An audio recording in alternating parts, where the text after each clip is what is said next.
ദൈവനാമത്തിന് മഹത്വം ഉണ്ടാകട്ടെ. ജീവ നെറ്റ്വർക്കിലേക്ക് ഇവരെയും സ്വാഗതം ചെയ്യുന്നു. വീണ്ടും ഒരു പ്രാവശ്യം കൂടെ ദൈവമായി നിൽക്കുവാൻ ദൈവമായ കർത്താവ് സാവകാശം തന്നതിനായി തിരുനാമത്തെ സ്തുതിക്കുന്നു. നമ്മുടെ അല്പസമയത്തിലേക്കായി നമുക്ക് 2 തീമോഥെയോസ് 2-ാം അധ്യായം 18-19 വാക്യങ്ങൾ വായിക്കാം. ഹുമനയോസും ഫിലേത്തോസും അവരുടെ കൂട്ടത്തിൽ ഉള്ളവരാകുന്നു. അവർ സത്യം വിട്ട് തെറ്റി പുനരുത്ഥാനം കഴിഞ്ഞെന്ന് പറഞ്ഞ് ചിലരുടെ വിശ്വാസം മറിച്ചു കളയുന്നു. എങ്കിലും ദൈവത്തിൻ്റെ സ്ഥിരമായ അടിസ്ഥാനം നിലനിൽക്കുന്നു. കർത്താവ് തനിക്കുള്ളവരെ അറിയുന്നു എന്നും കർത്താവ് നാം ഉച്ചരിക്കുന്നതിനെല്ലാം അനീതി വിട്ടകന്നോളട്ടെ എന്നുമാകുന്നു അതിൻ്റെ മുദ്ര. ആ വാക്യം POCയിൽ കൂടെ ഞാനൊന്ന് വായിക്കാം. പുനരുത്ഥാനം സംഭവിച്ചു കഴിഞ്ഞു എന്ന വാദം ഉന്നയിച്ചുകൊണ്ട് അവർ സത്യത്തിൽ നിന്നും വ്യതിചലിച്ചു. ചിലരുടെ വിശ്വാസത്തെ അവർ തകിടം മറിക്കുകയും ചെയ്യുന്നു. എന്നാൽ ദൈവം ഉറപ്പിച്ച അടിത്തറ ഇളകാതെ നിൽക്കുന്നു. അതിലിങ്ങനെ മുദ്രിതമായിരിക്കുന്നു: കർത്താവ് തനിക്കുള്ളവരെ അറിയുന്നു. കർത്താവിൻ നാമം വിളിക്കുന്നവനെല്ലാം പാപത്തിൽ നിന്ന് ഒഴിഞ്ഞു നിൽക്കട്ടെ. POCയിലെ പ്രയോഗങ്ങൾ കുറച്ചുകൂടെ നന്നായിട്ട് തോന്നി. ഇവിടെ പൗലോസ് തീമോഥെയോസിന് എഴുതിയ അല്ലെങ്കിൽ പൗലോസ് എഴുതിയ ലേഖനങ്ങൾ തന്നെ അവസാനത്തേതാണ് 2 തീമോഥെയോസ് എന്ന് കരുതുന്നു. അപ്പോൾ ഇതിൽ ഈ 18-19 വാക്യങ്ങളിൽ ശ്രദ്ധേയമായ ചില കാര്യങ്ങൾ പങ്കുവെക്കുന്നു. ഞാൻ ഇത് ഗൗരവമായി ചിന്തിച്ചിരുന്നാൽ ഈ അടുത്ത കാലത്ത് ഒരു പ്രത്യേക യോഗത്തിന് പങ്കെടുത്തപ്പോൾ ഈ വാക്യത്തിൽ നിന്ന് സംസാരിക്കാൻ ദൈവം എനിക്ക് പ്രേരണ തന്നു. അന്ന് ആണ് ആദ്യമായിട്ട് ഞാൻ ഇത്ര ഗൗരവത്തോടെ വാക്യത്തെ സമീപിക്കുന്നത്. അന്ന് ഷെയർ ചെയ്ത വിഷയങ്ങൾ പൊതുസമക്ഷം ഞാൻ അവതരിപ്പിക്കുന്നു. നമുക്ക് എല്ലാവർക്കും പ്രയോജനമാകും എന്ന് ഉറപ്പായി വിശ്വസിക്കുന്നു. ഇവിടെ പറഞ്ഞിരിക്കുന്ന കാര്യം ശ്രദ്ധിക്കുക. 3 കൂട്ടരെക്കുറിച്ച് നമുക്കിവിടെ കാണാം. നിലനിൽക്കുന്ന അടിസ്ഥാനം അല്ലെങ്കിൽ ഹുമനയോസും ഫിലേത്തോസും എന്നവിടെ കാണുന്നു. അതിൽ ഹുമനയോസിനെ 1 തീമോഥെയോസ് 1-ാം അധ്യായം 12 വാക്യങ്ങൾ കാണാം. ആ ഹുമനയോസ് തന്നെയാണ് ഇവിടെയുമെങ്കിൽ കാര്യം ശരി. ഫിലേത്തോസ് ആരാണെന്ന് നമുക്കറിയില്ല. അപ്പോൾ ഈ ഹുമന എന്ത് ചെയ്തു? 1-ാം അധ്യായത്തിൽ കാണുന്ന ഹുമനയോസ് അത് തന്നെയാണ് 2-ാം അധ്യായത്തിലെങ്കിൽ 1-ൽ പറയുന്നത്, അല്ലെങ്കിൽ 1 തീമോഥെയോസ് 1-ാം അധ്യായത്തിൽ പറയുന്നത് നല്ല മനസാക്ഷി തള്ളിക്കളഞ്ഞു, അവൻ്റെ വിശ്വാസ കപ്പൽ താർന്നുപോയി. അദ്ദേഹത്തിൻ്റെ കൂട്ടുകാരനായിരിക്കണം ഫിലേത്തോസ്, ആയിരിക്കണം, ഉറപ്പായിട്ട് ഞാൻ പറയുന്നില്ല. ഇവിടെ അവർ രണ്ടുപേരും എന്ത് ചെയ്തു? സത്യം വിട്ടു തെറ്റി. പുനരുദ്ധാനം കഴിഞ്ഞു എന്ന് പറഞ്ഞല്ലെങ്കിൽ കർത്താവേശൻ്റെ മടങ്ങിവരവ് കഴിഞ്ഞു എന്ന് പറഞ്ഞിട്ട് സംഭവിച്ചു കഴിഞ്ഞു, ഇനി അതിനു വേണ്ടി കാത്തിരിക്കണം എന്നാണല്ലോ അർത്ഥം. കഴിഞ്ഞു എന്ന് പറഞ്ഞ് ചിലരുടെ വിശ്വാസം മറിച്ച് കളയുന്നു. അവർ സത്യം വിട്ടുതെറ്റി. മാത്രമല്ല അതിൻ്റെ ഫലമായിട്ട് അവർ മറ്റു പലരെയും തെറ്റിച്ചു. എന്നാൽ പൗലോസ് പറയുന്നത് ദൈവത്തിൻ്റെ സ്ഥിരമായ അടിസ്ഥാനം നിലനിൽക്കുന്നു. അതിൽ POCയിൽ എങ്ങനെയാണ്? ദൈവം ഉറപ്പിച്ച അടിത്തറ ഇളകാതെ നിൽക്കുന്നു. അപ്പോൾ ഇന്ന് മറിഞ്ഞു പോയവർ, അവരാൽ മറിക്കപ്പെട്ടവർ, ഇളകാതെ നിൽക്കുന്നവർ, ദൈവം ഉറപ്പിച്ച അടിസ്ഥാനമുണ്ട്, മറിഞ്ഞുപോയ അടിസ്ഥാനമുണ്ട്, അവർ മറിച്ച് കളഞ്ഞ അടിസ്ഥാനമുണ്ട്. എന്താണ് ഇതിന് കാരണം? എന്താണെന്ന് കാണിക്കുന്നത്? കർത്താവേ കർത്താവേ എന്ന് വിളിച്ച് കർത്താവ് നാം ഉപയോഗിക്കുന്ന എല്ലാവരും ദൈവം അറിഞ്ഞവരോ? മാത്രമല്ല ആ വാക്യത്തിൽ ശ്രദ്ധേയമായ 2 കാര്യം 19-ാം വാക്യത്തിൽ പറയുന്നു. ദൈവമെങ്കിലും ദൈവത്തിൻ്റെ സ്ഥിരമായ അടിസ്ഥാനം നിലനിൽക്കുന്നു. അടുത്ത് ശ്രദ്ധിക്കേണ്ടത് കർത്താവ് തനിക്കുള്ളവരെ അറിയുന്നു. അടുത്ത് കർത്താവ് നാം ഉച്ചരിക്കുന്നതിനെല്ലാം അനീതി വിട്ടകന്നുകൊള്ളട്ടെ. POCയിൽ കർത്താവ് തനിക്ക് സ്വന്തമായിട്ടുള്ളവരെ അറിയുന്നു. ദൈവം ഉറപ്പിച്ച അടിത്തറ ഇളകാതെ നിൽക്കുന്നു. അതിൽ ഇങ്ങനെ മുദ്രിതമായിരിക്കുന്നു. എന്താണ് അവിടെ മുദ്ര എഴുതിയിരിക്കുന്നത്? കർത്താവ് തനിക്കുള്ളവരെ അറിയുന്നു. കർത്താവ് നാമം വിളിക്കുന്നവനെല്ലാം പാപത്തിൽ നിന്ന് ഒഴിഞ്ഞു നിൽക്കട്ടെ. അപ്പോൾ ഈ 19-ാം വാക്യത്തിൽ നിന്ന് ഒരു കാര്യം വ്യക്തമാകും. കർത്താവിൻ്റെ നാമം എടുക്കുന്ന എല്ലാവരെയും കർത്താവ് അറിയുന്നില്ല. ഞാൻ കർത്താവിൻ്റെ നാമം ഉച്ചരിച്ചുകൊണ്ടോ ദൈവനാമം ഉച്ചരിച്ചുകൊണ്ടോ അതിൽ രാപ്പുകൾ സംസാരിച്ചുകൊണ്ടോ എന്നെ ദൈവം അറിയണമെന്നില്ല. പിന്നെ കർത്താവിൻ്റെ നാമം ഉച്ചരിക്കുന്നവൻ പാപത്തിൽ നിന്ന് ഒഴിഞ്ഞു നിൽക്കണം. പാപത്തിന് മേൽ ജയമെടുക്കണം എന്നർത്ഥം. പാപം വിട്ടു നിൽക്കണം. പാപ വഴികൾ നടക്കരുത്. എന്താണ് ഈ പറഞ്ഞതിൻ്റെ അർത്ഥം? ഈ 3 കൂട്ടർ ഇക്കാലത്ത് നമുക്ക് കാണാം. പൗലോസിനും തീമോഥെയോസിനും പരിചയമുള്ളവരായിരിക്കും ഹൂനിയോസും ഫിലോത്തോസും. അതുകൊണ്ടാണല്ലോ അവരുടെ പേരെടുത്ത് പറഞ്ഞത്. തീമോഥെയോസിനെ മനസ്സിലായി കാണും, സത്യം വിട്ട് തെറ്റി. അപ്പം ശ്രദ്ധിക്കേണ്ട ഒരു വസ്തുത, ഞാൻ സത്യം വിട്ട് തെറ്റിയാൽ എനിക്കൊരിക്കലും ഞാൻ തെറ്റിപ്പോയെന്ന് ഞാൻ സമ്മതിക്കില്ല.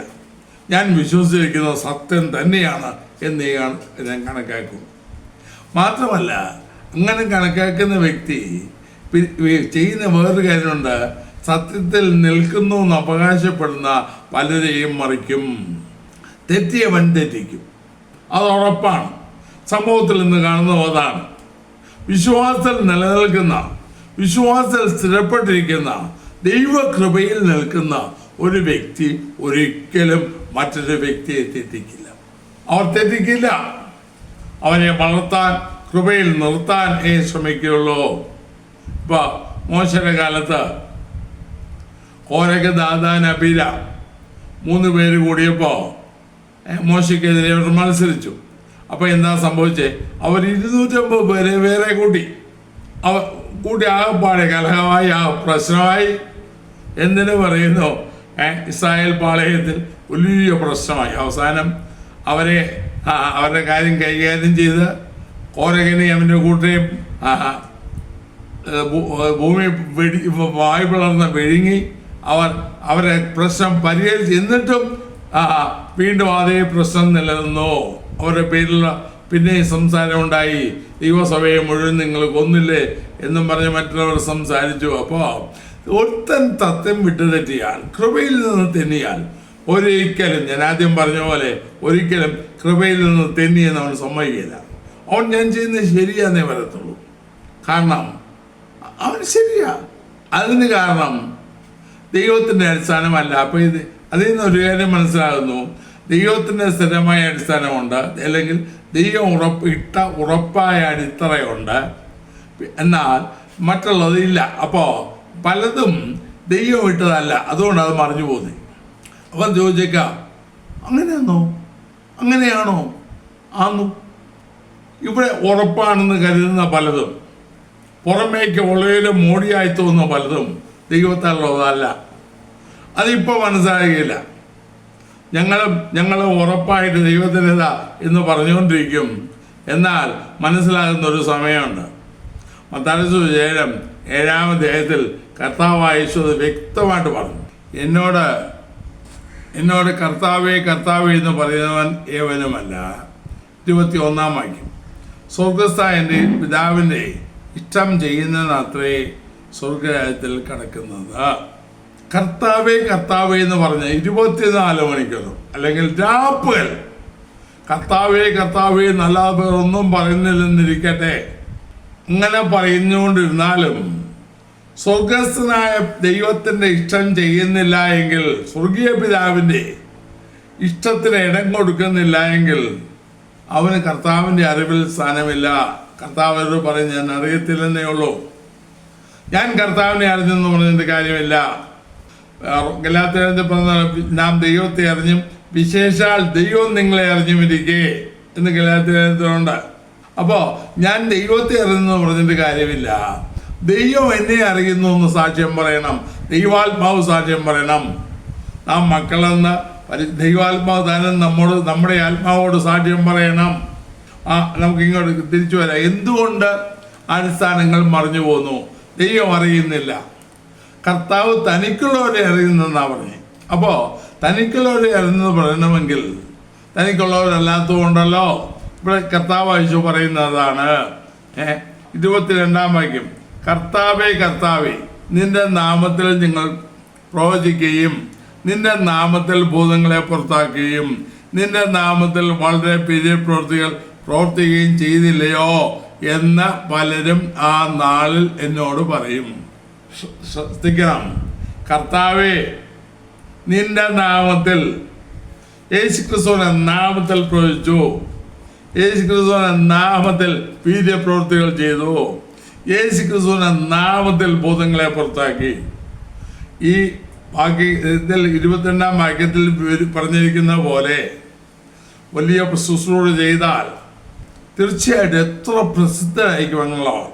മാത്രമല്ല അപ്രകാരമുള്ള ശുശ്രൂഷയ്ക്ക് ജനം ഓടിക്കൂടുകയല്ലേ. മാധ്യമങ്ങളെല്ലാം, പ്രത്യേകിച്ച് ക്രൈസ്തവ മാധ്യമങ്ങളെല്ലാം അവരെക്കുറിച്ച് എത്ര പുകഴ്ത്തി, എത്ര പ്രശംസിച്ച ലേഖനം എഴുതും. പ്രത്യേകിച്ച് ഇന്നത്തെ കാലത്താകുമ്പോൾ സോഷ്യൽ മീഡിയയിൽ കൂടെ അവർക്ക് എത്ര കവറേജ് കിട്ടും. ഇന്നത്തെ കാലഘട്ടം വെച്ച് ചിന്തിച്ചാൽ യേശുക്രിസ്തുവിന്റെ നാമത്തിൽ അവർ എത്ര സെലിബ്രിറ്റികളായി മാറും. മാത്രമല്ല പണം കുന്നുകൂടുമല്ലോ. പക്ഷേ അവിടെ കർത്താവിന്റെ നാമത്തിലാണ്, യേശുക്രിസ്തുവിന്റെ നാമത്തിലാണ്. ശ്രദ്ധിക്കട്ടെ, എന്നെ ഭയപ്പെടുത്തുന്ന, ഞെട്ടിക്കുന്ന ഒരു പ്രയോഗമാണ് ഞാൻ അവിടെ കാണുന്നത്. യേശുവിന്റെ നാമത്തിൽ.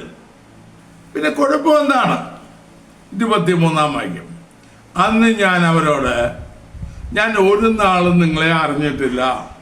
നമ്മൾ തീമോഥെയോസിൽ വായിച്ചത് കർത്താവ് തനിക്കുള്ളവരെ അറിയുന്ന ഒന്നാണ്. തനിക്ക് സ്വന്തമായതിനെ അറിയുന്ന അപ്പിയോസിൽ നമ്മൾ വായിച്ചേ.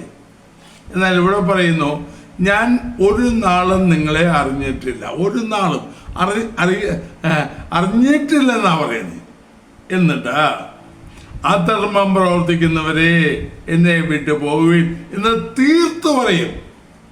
അധർമ്മം പ്രവർത്തിക്കുന്നവരെ എന്താ? ഞാൻ ഇംഗ്ലീഷ് തർജ്ജിമകളിലൊക്കെ നോക്കി, എല്ലാ വേർഷനിലും അതിനെക്കുറിച്ച് ചിലതിൽ ഇനീക്വിറ്റി എന്ന് പറയുന്ന അധർമ്മം ശരി. പക്ഷേ അധർമ്മം എന്താ? നിയമരാഹിത്യം, ലോലെസ്നെസ്, ലംഘനം, പാപം ചെയ്യുന്നവരെ എന്നെ വിട്ടു പോകുവേ, അല്ലെങ്കിൽ പ്രമാണം അനുസരിക്കാത്തവരെ, എൻ്റെ കൽപ്പന അനുസരിക്കാത്തവരെ. 21-ാം വാക്യത്തിൽ, എൻ്റെ 21-ൽ സ്വർഗസ്ഥനായ എൻ്റെ പിതാവിൻ്റെ ഇഷ്ടം ചെയ്യുന്നവൻ അത്രേ. പിതാവിൻ്റെ ഇഷ്ടം ചെയ്യുന്നവൻ, മറ്റു വാക്കിൽ പറഞ്ഞാൽ അനുസരിക്കുന്നവൻ, അവൻ പറഞ്ഞത് ചെയ്യുന്നവൻ. അപ്പോൾ പ്രശ്നം ഇതാണ്, യേശുക്രിസ്തുവിന്റെ നാമത്തിൽ പല പ്രവൃത്തികൾ നാം ചെയ്യുമ്പോഴും നാം അവനെ അനുസരിക്കാത്തവരായിരിക്കാം. മറ്റു വാക്കിൽ പറഞ്ഞാൽ അവൻ്റെ കൽപ്പന അനുസരിക്കാത്തവരായിരിക്കാം. അത് വളരെ വളരെ വിചിത്രമാണല്ലോ. ഇന്ന് കൃപയുടെ കാലമല്ലേ? കൃപ എല്ലാം കൃപയല്ലേ? കൃപയാലെല്ലാം. എന്താണ് കൃപ? കൃപ കൂടുതൽ ഉത്തരവാദിത്വം തന്ന അനുസരണത്തിനാണ്. അല്ലെങ്കിൽ കർത്താവ് എന്തു പറഞ്ഞു അതിനെ അക്ഷരം പ്രതി അനുസരിക്കുന്നതാണ് നമുക്ക് ഏറ്റവും ആവശ്യം. 1 കൊരിന്ത്യർ 7-ാം അധ്യായം 19-ാം വാക്യത്തിൽ നമ്മൾ ആരും പെട്ടെന്ന് ശ്രദ്ധിക്കാത്ത ഒരു വാക്യമാണത്.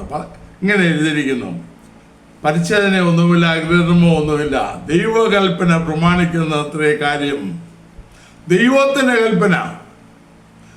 എബ്രായലേഖനം 1-ാം അധ്യായത്തിൽ ദൈവം പണ്ട് ഭാഗമായും വിവിധമായും പിതാക്കന്മാർ അരളിച്ചെയ്തിട്ട് അന്ത്യകാലത്ത് പുത്രൻ മുഖാന്തരം നമ്മോട് അരളിച്ചെയ്തിരിക്കുന്നു.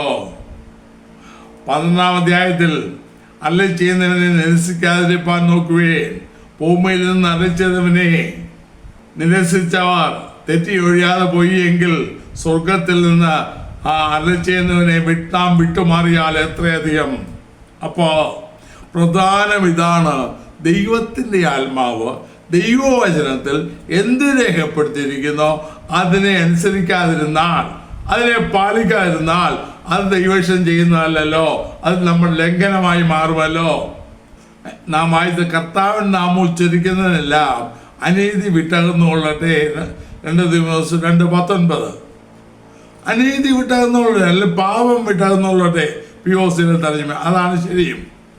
അധർമ്മമായത് നിയമം ലംഘിക്കാതെ നിയമത്തിൽ ഒതുങ്ങി നിൽക്കാം, ദൈവത്തിൻ്റെ പ്രമാണത്തിൽ, ദൈവവസ്ഥയിൽ ഒതുങ്ങി നിൽക്കുക.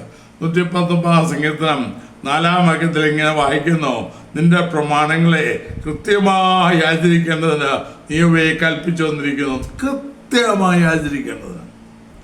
ഇന്ന് പലപ്പോഴും നാം ചെയ്യുന്ന നമുക്ക് സൗകര്യമുള്ളതൊക്കെ നാം അനുസരിക്കാൻ തയ്യാറാണ്. എന്നാൽ സൗകര്യമുള്ളത് അനുസരിക്കാൻ കഴിയാത്ത ഒന്നും ദൈവം തന്നിട്ടില്ല. ന്യായപ്രമാണത്തിലേക്കാൾ ശ്രേഷ്ഠമായ പ്രമാണമല്ലേ പുതിയ നിയമത്തിൽ തന്നത്? അത് അക്ഷരത്തിന്റെ പ്രമാണമെങ്കിൽ ഇത് ആത്മാവിന്റെ പ്രമാണമല്ലേ തന്നത്? ദൈവസ്നേഹത്താൽ നിറഞ്ഞ, ദൈവകൃപയാൽ നിറഞ്ഞ, ദൈവസ്നേഹത്തിന്റെ വാഹകരായി, ദിവ്യ സ്വഭാവം വെളിപ്പെടുത്തുന്നവരായി, ദൈവസ്നേഹത്തിൽ ജീവിച്ച ദൈവത്തിന് വിശുദ്ധരായി, ദൈവത്തിന് നിർമ്മലരായി, ഫിലിപ്പിയൻസിലെ ഭാഷയിൽ പറഞ്ഞാൽ ജീവന്റെ വചനം പ്രമാണിച്ചുകൊണ്ട് ജ്യോത്സ്യകളെ പോലെ പ്രകാശിക്കുന്നവരായി നമ്മുടെ സമൂഹത്തിൽ ജീവിക്കല്ലേ വേണ്ടത് എന്നാണ് ഇന്ന് കാണുന്നത്. അപ്പോ വചനത്തിന് സ്ഥാനമില്ല, വചനത്തിന്റെ ഉപദേശത്തിന് സ്ഥാനമില്ല. പിന്നെ അത്ഭുതങ്ങൾ, അടയാളങ്ങൾ, വീര്യപ്രവൃത്തികൾ, ഇതിനാണ് സ്ഥാനം. കർത്താവ് പറയുന്നു അതല്ല പ്രധാനം. എന്നെ അനുസരിക്കുക, എൻ്റെ കൽപ്പന അനുസരിക്കുക, എൻ്റെ വചനമനുസരിക്കുക. 103-ാം സംഗീതത്തിൽ ഒരു വാക്യം ഇങ്ങനെ ഉണ്ടല്ലോ, അവൻ്റെ വചനത്തിൻ്റെ ശബ്ദം കേട്ട് അവൻ്റെ ആജ്ഞ അനുസരിക്കുന്ന വീരന്മാരായി. ഇതാ ദൈവത്തിന് പ്രധാനം. അവൻ്റെ ആജ്ഞ അനുസരിക്കുക, അവൻ്റെ വചനത്തിൻ്റെ ശബ്ദം കേട്ടോ. ദൈവം അറിയിച്ചതാണ്. പ്രത്യേകിച്ച് പുതിയ നിയമത്തിൻ്റെ എല്ലാ, പ്രത്യേകിച്ച് ലേഖനങ്ങൾ, റോമാലേഖനം മുതൽ യൂദാലേഖനം വരെയുള്ള ലേഖനങ്ങൾ തന്നിരിക്കുന്ന ഉപദേശ സത്യങ്ങൾ മറച്ച് അതിനെ വളച്ചൊടിച്ച് അല്പമായി എണ്ണി എങ്ങനെയും ഒക്കെ പഠിപ്പിച്ചാൽ എന്തായിരിക്കും സ്ഥിതി? നമ്മെ യേശുക്രിസ്തുവിനെ പോലെയാക്കി അവിടെ കൊണ്ട് നിർത്തുകയല്ലേ ദൈവിക പദ്ധതി. തൻ്റെ പുത്രൻ അനേകം പുത്രന്മാർ ആകേണ്ടതിന് അവൻ്റെ സ്വരൂപത്തോട് അനുരൂപരാകുവാൻ മുൻനിയമിച്ചിരിക്കുന്നുവെന്ന റോമായണത്തിൽ പറഞ്ഞിരിക്കുന്ന പോലെ അവൻ്റെ സ്വരൂപത്തോട് നമ്മെ അനുരൂപരാക്കി അവൻ്റെ സ്ഥലം കൊണ്ടു നിർത്തുകയാണല്ലോ ദൈവിക പദ്ധതി. ആ പദ്ധതിയുടെ നിർവഹണത്തിന് വേണ്ടി ദൈവം തിരഞ്ഞെടുത്തവർ, ദൈവത്താൽ വിളിക്കപ്പെട്ടവർ അതിൽ നിലനിന്നില്ല എങ്കിൽ അവരുടെ അവസ്ഥ എന്താണ്? ഇന്ന് നമ്മുടെ സ്റ്റേജുകളിലൊക്കെ കാണുന്ന മിമിക്രിയും ഗോഷ്ഠിയും പലതരം വിദ്യകളും ഒക്കെ ദൈവനാമ മഹത്വമോ അതോ സ്വയപ്പൂഴ്ചകളോ ജനത്തിന് ആത്മീയവർദ്ധന എത്തുന്നുള്ളോ ലക്ഷങ്ങൾ ചെലവഴിക്കുന്നു. എന്നാൽ ഇതെല്ലാം മനുഷ്യന്റെ പ്രശംസയ്ക്കുള്ളതോ അതോ അല്ലെങ്കിൽ ജനത്തെ സന്തോഷിപ്പിക്കുന്നതോ അതോ ദൈവനാമത്തെ മഹത്വപ്പെടുത്തുന്നതോ? അവിടെ ഞാൻ മുന്നോട്ട് നീങ്ങണ്ടേ? അപ്പോൾ എന്നെ വിട്ടു പോകുവിൻ എന്ന് പറഞ്ഞ ആ കർത്താവ് അതിൻ്റെ താഴെ ചില കാര്യങ്ങളൂടെ പറഞ്ഞു. 2 കാര്യം തീർത്തു പറഞ്ഞു.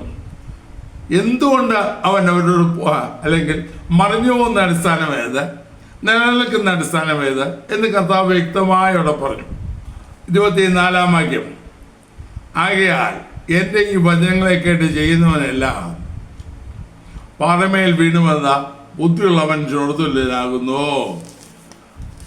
ലൂക്കോസ് സുവിശേഷം 6-ാം അധ്യായത്തിൽ അതേ വിഷയം നമുക്ക് കാണാം. 46 മുതൽ, നിങ്ങൾ എന്നെ കർത്താവേ കർത്താവേ എന്ന് വിളിക്കുകയും ഞാൻ പറയുന്നത് ചെയ്യാതിരിക്കുകയും ചെയ്യുന്നത് എന്താ?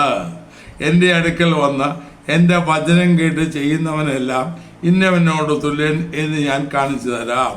ആഴത്തിൽ കുഴിച്ച് പാറമേൽ അടിസ്ഥാനമിട്ട് വീട് പണിയുന്ന മനുഷ്യനോട് അവൻ തുല്യൻ. വെള്ളപ്പൊക്കം ഉണ്ടായിട്ട് ഒഴുക്ക് വീടിനോടടിച്ചു, എന്നാൽ അത് നല്ലവണ്ണം പണിതിരിക്കൊണ്ട് അത് ഇളകിപ്പോയില്ല. ദൈവത്തിന് സ്ഥിരമായ അടിസ്ഥാനം നിലനിൽക്കുന്നു എന്ന് പറയുമ്പോൾ ചിലത് മറിഞ്ഞു, ചിലത് മറ്റുള്ളവരാൽ മറിക്കപ്പെട്ടു. ഒരുപക്ഷെ ഇന്നത്തെ പോലെ ഇന്നും അങ്ങനെയാണല്ലോ ഈ ഹീറോ വർഷിപ്പ്, അല്ലെങ്കിൽ ചില വ്യക്തികളുടെ പ്രകടനങ്ങളും പരിപാടികളും പ്രലോഭനങ്ങളും അകപ്പെട്ട് പലരും അവരുടെ പിന്നെ പോകുന്നല്ലോ. അവർ പറയുന്ന എല്ലാം വേദവാക്യം എണ്ണുന്നല്ലോ. അതിൻ്റെ ഫലമോ എന്ത് സംഭവിക്കുന്നു? അവർ മറിഞ്ഞു, അവരുടെ ആൾ കൂടെ പോയവരും മറിഞ്ഞു. എന്നാൽ എൻ്റെ വചനങ്ങളെ കേട്ട് അതുപോലെ ചെയ്യുന്നവൻ ആഴത്തിൽ കുഴിച്ച് പാറമേൽ അടിസ്ഥാനമിട്ട് വീണ്ടും വരുന്ന മനുഷ്യനോട് തുല്യൻ. മത്തായില് ഈ എല്ലാം പാറമേൽ പോയി വീട് വന്നതേ ഉള്ളൂ. പക്ഷെ ആഴത്തിൽ കുഴിച്ച് പാറ കണ്ടെത്തുന്നവരെ ആഴത്തിൽ കുഴിച്ച്, അല്ല അധ്വാനമുണ്ട്, ആഴത്തിൽ കുഴിച്ച് പാറമേൽ വീട് വരുന്ന മനുഷ്യനോട് തുല്യൻ. മറ്റു വാക്കിൽ പറഞ്ഞാൽ ദൈവത്തെ അനുസരിക്കുന്ന, ദൈവവചനം വിട്ട് ഇടത്തോട്ടോ വലത്തോട്ടോ മാറാതെ കൃത്യമായി അവൻ്റെ വചനത്തെ അനുസരിച്ച്, അവൻ്റെ ഉപദേശത്തെ അനുസരിച്ച്, നമ്മുടെ തോന്നലിനൊത്തോണം ഭേദഗതി വരുത്താതെ വചനത്തിലുണ്ടെങ്കിൽ അതിനെ മുറുകെ പിടിച്ച് ദൈവത്തിൻ്റെ ആത്മാവിന് കീഴ്പ്പെട്ട്, ആത്മാവ് ഉപദേശിച്ചിരുന്ന വചനങ്ങൾക്ക് കീഴ്പ്പെട്ട് നാം മുന്നോട്ട് പോയാൽ തീർച്ചയായിട്ടും നാം നിലനിൽക്കുന്ന അടിസ്ഥാനമായിരിക്കും. മാത്രമല്ല വേറെ താഴെ പറഞ്ഞു, കാറ്റടിച്ചു, വൻമഴ ചൊരിഞ്ഞു, കാറ്റടിച്ചു, നദികൾ പൊങ്ങി. വൻമഴ ചൊരിഞ്ഞു, നദികൾ പൊങ്ങി, കാറ്റടിച്ച് ആ വീട്ടിന്മേൽ അലച്ചു. അത് പാറമേൽ അടിസ്ഥാനമുള്ളത് വീണില്ല. അപ്പോൾ ഈ 2 തിമോഥെയോസ് 2:19 ദൈവത്തിൻ്റെ സ്ഥിരമായ അടിസ്ഥാനം നിലനിൽക്കുന്നു എന്ന് പറയുമ്പോൾ, ദൈവത്തിൻ്റെ സ്ഥിരമായ അടിസ്ഥാനം നിലനിൽക്കുന്നു പറയുമ്പോൾ അത് നേരെ അത് എല്ലാം ഈസിയായിരിക്കുമെന്നല്ല, എല്ലാ സുഖമൊന്നല്ല, ഒരു കുഴപ്പവും ഉണ്ടാകുന്നല്ല. വൻമഴ ചൊരിഞ്ഞു, നദികൾ പൊങ്ങി, കാറ്റടിച്ചു, ആ വീട്ടിന്മേൽ അലച്ചു. അത് പാറമേൽ അടിസ്ഥാനമുള്ളതായാൽ വീണില്ല. പ്രശ്നത്തിന് പുറകെ പ്രശ്നത്തിന് പുറകെ പല വിധത്തിലുള്ള പരിശോധനകൾ, നാനാ പരിശോധനകൾ. ഇങ്ങനെയാണല്ലോ പത്രോസ് പറയുന്നത്. പലവിധ കഷ്ടങ്ങൾ, വിശ്വാസത്തെ യാത്രയ്ക്ക് നേരെ വണ്ണിക്കാനാവാത്ത ഓളങ്ങൾ, മുക്കികളെത്തക്ക പ്രശ്നങ്ങൾ ഒക്കെ വരാം. അടിസ്ഥാനം ഇട്ടതാണെങ്കിൽ അത് വീഴത്തില്ല. പാറമേൽ അടിസ്ഥാനം വിട്ട് വീഴ. മറ്റു വാക്കിൽ പറഞ്ഞാൽ ദൈവവചനം അനുസരിക്കുന്ന ക്രിസ്ത്യ ജീവിതം, ദൈവവചനത്തിന് ഒത്തോണം കെട്ടിപ്പൊക്കിയ ക്രിസ്ത്യ ജീവിതം വീഴുകയില്ല. അത് ഉറച്ചു നിൽക്കും. അവനെതിരെ വരുന്ന ആ വിശ്വാസിക്ക് എതിരെ വരുന്ന ഒരായുധവും ഫലിക്കാതെ പോകും. എല്ലാം നിർവീര്യമാകും. സാത്താൻ്റെ തീയമ്പുകൾ, അവൻ്റെ പോരായുധങ്ങൾ ചിലപ്പോൾ അലർന്ന സംഭവം പോലെ നേരെ വരുന്ന അനുഭവങ്ങൾ, ഒറ്റപ്പെടുന്ന അനുഭവങ്ങൾ, ധാരാളം പ്രശ്നങ്ങൾ, വർണ്ണിക്കാനാവാത്ത പരിശോധനകൾ, അത് നേരെ വരാം. പക്ഷേ അതിന് കുലുക്കമില്ല. കാരണം അത് പണിയപ്പെടുന്ന ദൈവത്തിൻ്റെ സ്ഥിരമായ അടിസ്ഥാനമാണ്, ദൈവത്തിന് ഉറപ്പായ അടിസ്ഥാനമാണ്. അവിടെ ദൈവവചനത്തിന് അധിഷ്ഠിതമാണ്. അല്ലെങ്കിൽ ദൈവ ഇഷ്ടപ്രകാരമാണ് ജീവിതം. സ്വർഗീയ പിതാവിൻ്റെ ഇഷ്ടപ്രകാരമാണ് അത് പണിതിരിക്കുന്നത്. സ്വർഗീയ പിതാവിൻ്റെ പ്ലാനിനനുസരിച്ചാണ് പണിയുന്നേ. സ്വർഗീയ പിതാവിൻ്റെ ആലോചനയ്ക്കൊത്തോണം നടക്കുന്നേ. ആ ജീവിതത്തെ തകർക്കാൻ ഒരു ശക്തിക്കും സാധ്യമല്ല. അപ്പോൾ നമ്മൾ ഇനി വേറെ ഒന്നും അല്ലെങ്കിലും അതും കർത്താവ് പറയുന്നല്ലോ, 26-ാം വാക്യം, എൻ്റെ ഈ വചനങ്ങളെ കേട്ട് ചെയ്യാത്തവനെല്ലാം മണലിന്മേൽ വീണു വളർന്ന മനുഷ്യനോട് തുല്യനാകുന്നു. വൻമഴ ചൊരിഞ്ഞു, നദികൾ പൊങ്ങി, കാറ്റടിച്ചു, ആ വീട്ടിന്മേൽ അലച്ചു, അത് വീടോ, അതിൻ്റെ വീഴ്ച വലിയതായിരുന്നു. നമ്മുടെ സമൂഹത്തിൽ ധാരാളം സംഭവങ്ങൾ കാണുന്നില്ലേ? വലിയ വടവൃക്ഷം പോലെ വളർന്നു പന്തലിച്ച പലതും ലജ്ജകരമായ രീതിയിൽ അവസാനിച്ച് കാണുന്നില്ല. എന്താണ്? വചനം കേട്ടിട്ടും സത്യമറിഞ്ഞിട്ടും ഉപദേശമറിഞ്ഞിട്ടും അതിനെ ഗൗരവമായി കാണാതെ, കർത്താവിൻ്റെ വചനത്തിന് ഇടം കൊടുക്കാതെ, സത്യത്തിന് ഇടം കൊടുക്കാതെ, സത്യം വിട്ട് തെറ്റി ലോക സ്നേഹിയായി പേരും പ്രശസ്തിയും നോക്കി മുന്നോട്ട് പോകുന്നു. ഫലം എന്താണ്? അത് താർന്നു പോകുന്നു. അപ്പോൾ ഇതിൽ നിന്ന് ഒരു കാര്യം മനസ്സിലാക്കാം, കർത്താവിന് ഏറ്റവും പ്രധാനം അവനെ അനുസരിക്കുന്ന. ഒരിക്കൽ ശമൂവേലിനോട് ചോദിച്ചല്ലോ, ദൈവകൽപ്പന അനുസരിക്കുന്ന പോലെ ഹോമയാഗങ്ങൾ ആണോ പ്രധാനം? അല്ലെങ്കിൽ അനുസരിക്കുന്ന യാഗത്തെക്കാളും ശ്രദ്ധിക്കുന്ന മുട്ടാടുകളുടെ മനസ്സിനേക്കാൾ നല്ലതെന്ന് ശൗലിനോട് പറഞ്ഞല്ലോ. ശൗല് വലിയ പാപമൊന്നും ചെയ്തില്ല, പക്ഷേ അവൻ ഒരു നിസ്സാരം അനുസരിച്ചില്ല. ഇന്നത്തെ കാലത്ത് നമ്മുടെ ജീവിതത്തിലോ നമ്മൾ ഏത് ഗ്രൂപ്പിലാണ്? മറിഞ്ഞു പോയവരുടെ ഗ്രൂപ്പിലോ, അല്ലെങ്കിൽ തെറ്റിയവരുടെ ഗ്രൂപ്പിലോ, ഉനയോസിനെയും ബിലോസിനെയും ഗ്രൂപ്പിലോ, അതോ അവരുടെ ഉപദേശം, അവരെ പോലുള്ളവരെ ഉപദേശം കേട്ട് അതിൻ്റെ പിന്നാലെ പോയി വിശ്വാസത്തിൽ പോയവരോ, അതോ നിലനിൽക്കുന്നവരുടെ ഗ്രൂപ്പ്? ഇന്ന് ധാരാളം ഗ്രൂപ്പുകളുണ്ടല്ലോ സഭകളിൽ. പണ്ട് ഉണ്ടായിരുന്നില്ല, പൗലോസ് കൊരിന്ത്യത്തിൽ പറയുന്നല്ലോ, കേഫാവിൻ്റെ പക്ഷം, പൗലോസിൻ്റെ പക്ഷം, അപ്പൊല്ലോസിൻ്റെ പക്ഷം, യേശുവിൻ്റെ പക്ഷം, ഇങ്ങനെ പല പക്ഷം. അതുപോലെ ഇന്നും രാഷ്ട്രീയ പാർട്ടികളുള്ളതിനേക്കാൾ അധികം ഗ്രൂപ്പുകൾ ഇവിടുണ്ടല്ലോ. അന്യനും ഗ്രൂപ്പുകൾക്ക് യോജിക്കാൻ പറ്റുന്നില്ലല്ലോ. എന്താ കാരണം? എല്ലാവരും ഞാൻ പോകുന്ന പറയുന്നേ, ആയിക്കോട്ടെ, ഒരു തടസ്സവുമില്ല, നാം എല്ലാവരും പോണം. പക്ഷേ കർത്താവ് എന്ന് പറഞ്ഞാൽ നടക്കുകയില്ല. സ്വർഗസ്ഥനായ പിതാവിൻ്റെ ഇഷ്ടം ചെയ്യണം, സ്വർഗസ്ഥനായ പിതാവിൻ്റെ ഇഷ്ടത്തിൽ വസിക്കണം, സ്വർഗസ്ഥനായ പിതാവിൻ്റെ ആലോചന പ്രാപിക്കണം. മറ്റു വാക്കിൽ പറഞ്ഞാൽ ദൈവാത്മാവ് സകല സത്യത്തിലും വഴി നിർത്തുന്ന ദൈവാത്മാവിനെ അനുസരിച്ച് ദൈവാത്മാവിൻ്റെ ആലോചന കേട്ട ദൈവശബ്ദം പോലെ അവന് വേണ്ടി നാം ജീവിച്ചില്ല എങ്കിൽ നമ്മുടെ കാര്യം കഷ്ടമാണ്. ദൈവത്തിൻ്റെ സ്ഥിരമായ അടിസ്ഥാനം നിലനിൽക്കുന്നു. പക്ഷേ ദൈവനാമം ഉച്ചരിക്കുന്നവൻ, കർത്താവിൻ്റെ നാമം, കർത്താവിന് സ്വന്തമായവൻ പാവം വിട്ടകലണം, ആകാത്ത എല്ലാം വിട്ടകലണം. മത്തായി സുവിശേഷത്തിലെ 7-ാം അധ്യായത്തിലെ അധർമ്മം പ്രവർത്തിക്കുന്നത് എന്നുള്ള വാക്യം നമ്മുടെ നേരെ ഇന്ന് കർത്താവ് പറയുന്നില്ല, ശരിയാണ്. പക്ഷേ പിന്നീട് മനസ്സാന്തരപ്പെടാൻ ഇട കിട്ടാത്ത സമയത്ത് കർത്താവ് പറയുക, മറ്റു വാക്കുകൾ പറഞ്ഞ ആ നാളെ പിന്നെ മനസ്സാന്തരപ്പെടാനും പറ്റത്തില്ല, യഥാസ്ഥാനപ്പെടാനും പറ്റത്തില്ല. 10 കന്യകമാരുടെ കാര്യം പറഞ്ഞ് 5 പേരോട് എന്താ പറഞ്ഞേ? പോയി എണ്ണയും മാഞ്ചൊന്നൊക്കെ വന്നു, പക്ഷേ നിങ്ങളെ എനിക്കറിയത്തില്ല, മണവാളിനെ കാത്തിരുന്നവരാ, എന്ന് വരും, എപ്പോൾ വരും, പോയതുപോലെ മണവാളിന് പാടിക്കൊണ്ടിരുന്നവരാ. പക്ഷേ ആ മണവാളിന് വന്നപ്പോൾ അവർ രംഗത്തില്ല. പിന്നെ വന്ന് വിളിച്ചപ്പോൾ എനിക്കറിയത്തില്ല.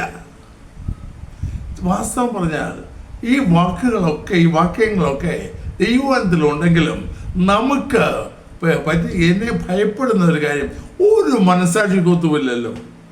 ദൈവവചനം വായിക്കുമ്പോൾ, ദൈവവചനം കേൾക്കുമ്പോൾ, അതിൻ്റെ ആഴങ്ങൾ മനസ്സിലാക്കുമ്പോൾ എന്ത് ഭയമാണ്, എന്ത് ഭയമാണ്.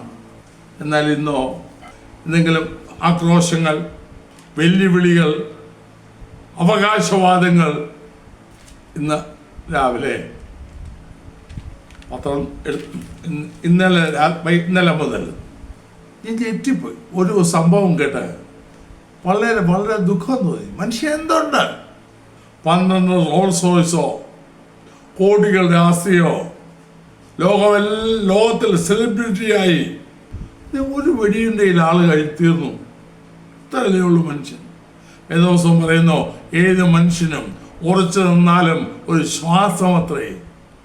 മനുഷ്യരൊക്കെയും വളരെ നിഴലായി നടക്കുന്നു നിശ്ചയം. അവർ ധനം സമ്പാദിക്കുന്നു, ആരനുഭവിക്കുന്നു അറിയുന്നില്ല.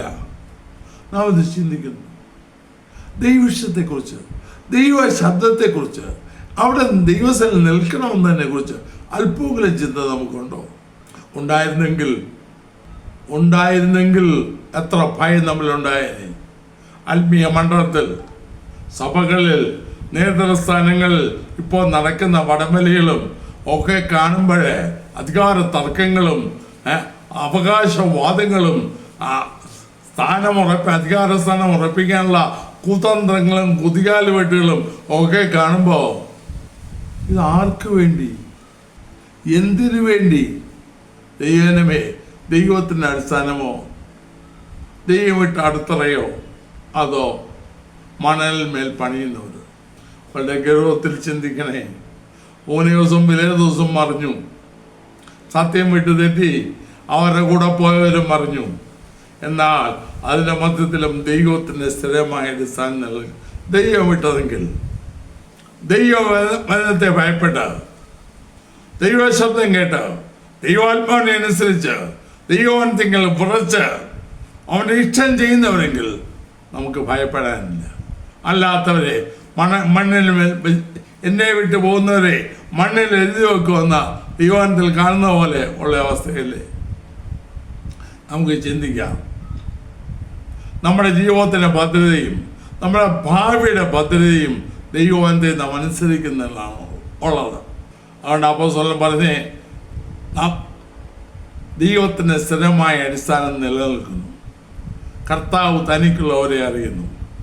എല്ലാത്തിനത്തെ വാക്യം ഞാൻ വീണ്ടും ഉദ്ധരിക്കാം. ദൈവത്തെ അറിഞ്ഞും വിശേഷാൽ ദൈവം നിങ്ങളെ അറിഞ്ഞുമിരിക്കെ.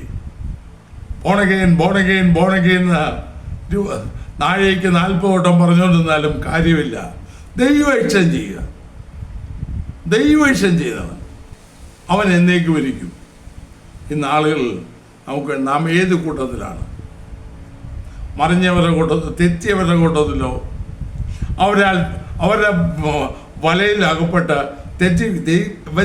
തെറ്റിക്കപ്പെട്ടവരുടെ കൂട്ടത്തിലോ, അതോ നിലനിൽക്കുന്നവരുടെ കൂട്ടത്തിൽ? കൃപയിൽ അവിടെ അവന് അവകാശവാദങ്ങളൊന്നുമില്ല, ഒന്നുമില്ല. കൃപയിൽ ഞാനാകുന്നത് കൃപയാലാകുന്നു.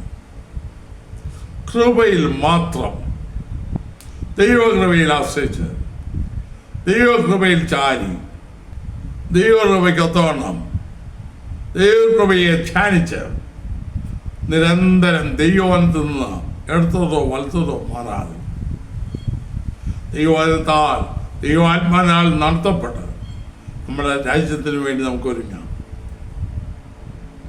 2 അടിസ്ഥാനത്തിൽ നേരെയും കാറ്റടിച്ചു. പക്ഷേ ഒന്ന് വീണു, ഒന്ന് നിന്നത് എൻ്റെ വചനങ്ങളെ കേട്ട് ചെയ്യുന്നവൻ. എൻ്റെ അടുക്കൽ വന്ന് എൻ്റെ വചനങ്ങളെ കേട്ട് ചെയ്യുന്ന ദൈവവചനപ്രകാരം ജീവിക്കുന്നവരോ, അതോ തോന്നലോത്തോളം ജീവിക്കുന്നവരോ, നമ്മുടെ വിശദീകരണം വ്യാഖ്യാനം കൊണ്ട് ജീവിക്കുന്നവർ, വചനത്തിൽ അധിഷ്ഠിതരായി നാം ജീവിച്ചാൽ ഒരിക്കലും ലജ്ജിക്കേണ്ടി വരത്തില്ല. ഈ 3 കൂട്ടരെക്കുറിച്ച് എന്നെ ചിന്തിച്ചപ്പോൾ ഞാൻ ഭയപ്പെട്ടു. എന്നെ തന്നെ വളരെ ആഴത്തിൽ ശോധന ചെയ്യുകയാണ്. ഇത്രയും പ്രസംഗിച്ച് നടന്നിട്ട് അവസാനം ഞാൻ നിന്നെ അറിയുന്നില്ലെന്ന് എൻ്റെ ദൈവം പറഞ്ഞാൽ, അയ്യോ ഇത്രനാൾ ഞാൻ പ്രസംഗിച്ചതിന് ഫലമെന്ത്? ഞാൻ ദൈവത്തെ സേവിക്കുന്നു പറഞ്ഞിട്ട് ഞാൻ വഞ്ചിക്കപ്പെട്ടില്ലേ? അതായത് എന്നോട് പറയുന്നു, മത്തായിയുടെ സുവിശേഷം 7-21 വാക്യം മുതൽ അവസാന വാക്യം വരെയുള്ള വായിക്കുമ്പോൾ ഭയപ്പെടുകയാണ് വേണ്ടത്. ഞാൻ ദൈവകൃപയിലോ, വാസ്തവമായി ഞാൻ കാമനുള്ളവനോ? ഈ POCയുള്ള 2 ദിവസം 2-19 വാക്യത്തിൽ ഒരു കാര്യം കൂടെ തളർപ്പിച്ചു. കർത്താവ് തനിക്ക് സ്വന്തമായതിനെ അറിയുന്നു. സ്വന്തമായത് മലയാളത്തിൽ നമ്മുടെ ഭാഷയിൽ കർത്താവ് തനിക്കുള്ളവരെ അറിയുന്നതെന്ന ശരിയാണ്, രണ്ടും ശരി. പക്ഷേ വാക്യത്തിൻ്റെ കുറച്ചൊരു ഗൗരവമുണ്ട്. തനിക്ക് സ്വന്തമായത്.